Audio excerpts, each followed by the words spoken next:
అఘోరి చూడు ఈమె ఈ అఘోరి ముచ్చట్లేదు వారానికి ఒక శవాన్ని తింటానట. ఇక చూడు ఈమె ఇచ్చినటువంటిదే నేను అక్కడ యూట్యూబ్లో ఆమె గురించి కొడితే వచ్చేటువంటి చెప్తున్నాను. ఎందుకోసం అంటే ఎడిపోతుంది మన సమాజం అని చెప్పడానికి మాత్రమే ఒక ఉదాహరణ. వారానికి ఒక శవాన్ని తింటాను. అఘోరులకు ఉన్న పవర్స్ ఏంటి? మేము శవాలను తింటాం. ఏమేమి తింటాం? ఆమె చెప్పింది. ఇక్కడ ఒక సందర్భంలో కూడా చూసినాం మనం. నిన్న రీసెంట్లీ కూడా ఒక వీడియో బ్రహ్మాండంగా వైరల్ అయింది. రామగుండంలో అఘోరి అల్చలో ఆయన పోలీస్ అధికారి, ఆయన చదువుకొని ఒక ఉన్నతమైనటువంటి స్థాయిలో ఉన్నటువంటి పోలీస్ అధికారి. ఎన్నో కష్టపడి 24 గంటలు ఆయన జీవితం అంతా ఒక ఉద్యోగానికి పనంగా ఆ ఉద్యోగం రావడం కోసం ఎన్ని కష్టాలు పడతారో ఇవాళ ఉన్నటువంటి ప్రపంచ చరిత్రను చదువుకొని భారతదేశ చరిత్రను చదువుకొని ఉన్నటువంటి తెలుగు రాష్ట్రాల అనేకమైనటువంటి విషయాలను నేర్చుకొని లా అండ్ ఆర్డర్ విషయంలో ఏ విధంగా ఉంటారని, పోలీసు ఉద్యోగం వచ్చిన తర్వాత ఏ విధంగా వెలుసుకోవాలని అన్ని రకాలుగా ఉంటారు. ఆ సందర్భంలోనే ఇక్కడ మనం చూస్తున్నాం ఆయనను ఎన్ని రకాలుగా మాటలు ఉంటుంది చూడు. మరి ఈయనకి శివుడు వచ్చి చెప్పిండా లేకపోతే శివుడు వచ్చి అని చెప్పిండా, శివుడు వచ్చి ఆమె రూపకంగా చెప్పిండా, మరి పోలీసులకు లా అండ్ ఆర్డర్ విషయంలో కానీ ఇలా ఉన్నటువంటి మరి ఏం యాక్ట్లు పనికొస్తాయని చెప్పిన నేపథ్యంలో చూడు ఆమె ఎట్లా మాట్లాడుతూ ఈ బూతులు వింటే పరిసర అవుతారు. కానీ ఇక చూడు మరి రామరాజ్యం పేరుతో ఏ విధంగా ఉంటుంది ఆయనే చిన్నది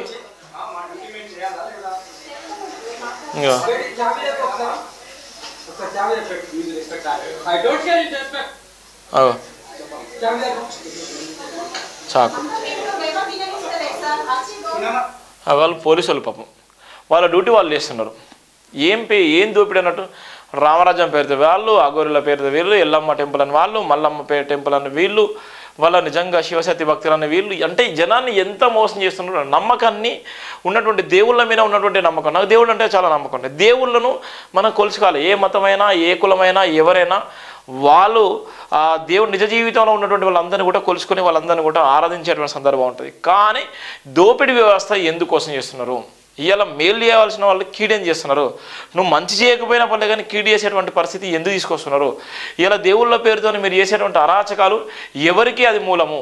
ఇవాళ ఉన్నటువంటి ఈ సందర్భంలో ఒక పక్కన కరోనా లాంటి విపత్కరమైన సందర్భం వస్తే దేవాలయాలు కానీ మసీదులు కానీ చర్చిలు కానీ అన్నీ మూతపడ్డాయి. మరి దేవుళ్ళు ఎందుకు నిజంగా కాపాడేటువంటి పరిస్థితులు ఉన్నప్పుడు దేవుళ్ళు ఎందుకు కాపాడలేకపోతున్నారు?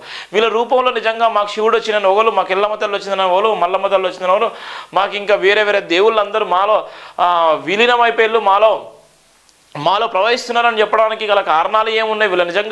వాళ్ళ నిజంగా సైకోతనమా లేకపోతే వాళ్ళు పిచ్చితనమా లేకపోతే వాళ్ళ నమ్మేటువంటి భక్తులు అన్నట్టు వాళ్ళు పిచ్చోళ్ళా సైకోలా అని అర్థం కాని పరిస్థితి. ఎందుకోసం అంటే సోషల్ మీడియాలో పెట్టడంతో వైరల్ అయిపోతాయి. ఇలా రీల్స్ చేస్తే లక్షల మంది చూస్తారు. ఇలా ప్రతి ఒక్కరి చేతిలో ఐఫోన్లు గీఫోన్లు ఉంటారు.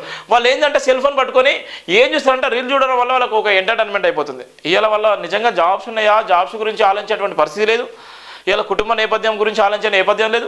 ఇలా ఉన్నటువంటి సీరియల్లో ఏముంది, ఆ సీరియల్లో ఇవాళ వచ్చే సీరియల్ ఏ విధంగా చూడాలి అని ఇలా తల్లి బిడ్డలు కూర్చొని ఇలా సీరియల్ చూసుకుంటే ఇలా రీల్స్ చూసుకునేటువంటి సందర్భాలు ఇలా మానవతా విలువలు ఎడిపోతున్నాయి. ఇలా ఇలాంటి రామరాజ్యం పేరుతో ఇలా దోపిడీ చేసేటువంటి వ్యక్తులు ఉంటే వాళ్ళ వీడియోస్ రీల్స్ రూపంగా ఉంటే వాళ్ళకి ఆకర్షితులు అయిపోయి ఇలా ఎల్లమ్మ మల్లమ్మ లేకపోతే వివిధ దేవుళ్ళ పేర్లు చెప్పుకొని ఇలా మార్కెట్లోకి కొత్త బాబా లాంటి వాళ్ళు వస్తే నిజంగా వాళ్ళ వీడియోలు చూసుకుంటారే మనం కూడా పోవాలి, మనం కూడా చేయాలన్నటువంటి పరిస్థితి. మరి అన్నిటికీ కారణం ఎవరు?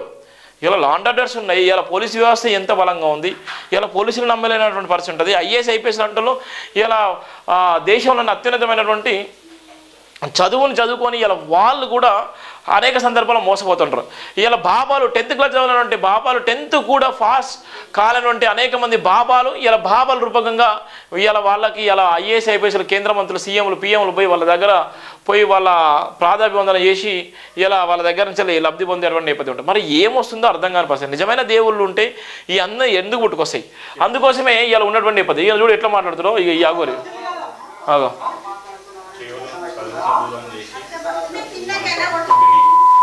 వాడు బూతులు మాట్లాడుతున్నాడు.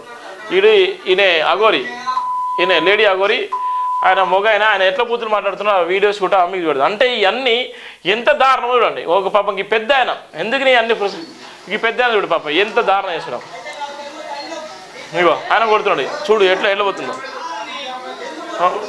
ఇంకో ఎడిపోతుంది ఇంత పెద్ద ఎడిపోతుంది. అంటే ఎందుకు చెప్తున్నానంటే ఇవన్నీ మీకు తెలియాలన్న ఉద్దేశంతో చెప్తున్నాను. ఇవన్నీ మీకు తెలియాలి. ఇవన్నీ తెలియకపోతే మీకు నష్టం జరుగుతుంది. ఇలా ఇవన్నీ తెలియాలన్న ఉద్దేశంతో నేను చెప్తున్నాను.